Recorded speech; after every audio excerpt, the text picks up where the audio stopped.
Hello, it's Matthew Cassidy speaking, and welcome to the first investment update of the financial year. It's that time of the year where companies provide their report card for the last 6 months, and that aggregates for the last 12 months as well. It'll be very interesting to see how companies are performing in the current market environment.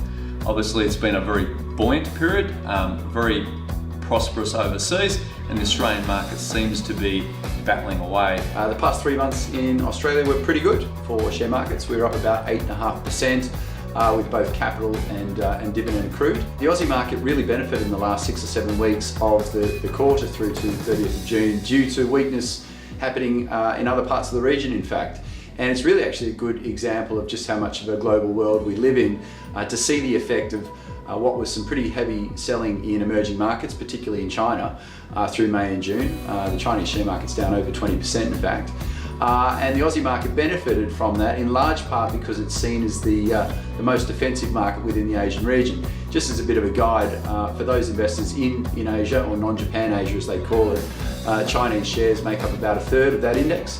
And Australia is the second biggest market with about 17% ahead of Korea. So when things go wrong in China, we've actually ended up being the net beneficiary of that and seeing some really pretty strong performance across the board. We're hopeful that Afterpay will have a trading statement literally in the next couple of days. They've had great momentum as a share in the last couple of months, but also too as a business.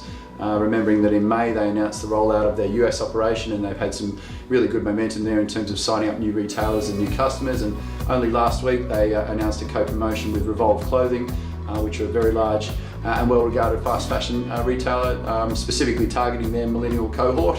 Afterpay's been a great stock. Let's wait and see how it trades into the trading statement, because it has been awfully good. But if we do get a pullback, we'd certainly be looking to add to positions there. We've got high hopes for Cube and for Seek and for Downer. These three companies have all got really quite good exposure to the local economy. Both Seek and Downer have upgraded guidance already once this year, and we're hopeful that we might see some more upgrades come through. But we've also got some hopes for Cube, who have seen a bit of an uptick in momentum in terms of activity and pricing on the wharves. And we're still very confident about their Moorebank logistics project as well. The economy remains pretty sound. The industrial economy, particularly employment growth, remains pretty positive. And we even had some positive news on the political front in the last month or 6 weeks, with some good reports out on the federal budget situation, and in fact tracking a couple of $1 billion ahead of anticipated. One negative that continues to come through, and I feel like I mention this every other month, but it is the impact of the Royal Commission and its impact on credit to the local economy.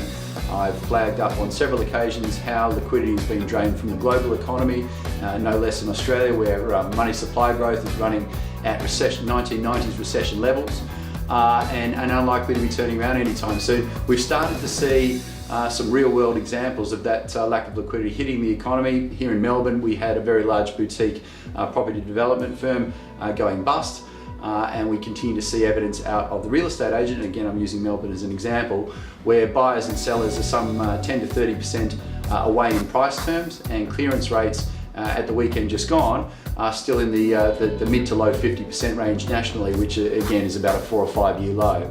We're now starting to see a little bit of an impact on business confidence come through. Last month's National Australia Bank business confidence figures fell for the second month in a row.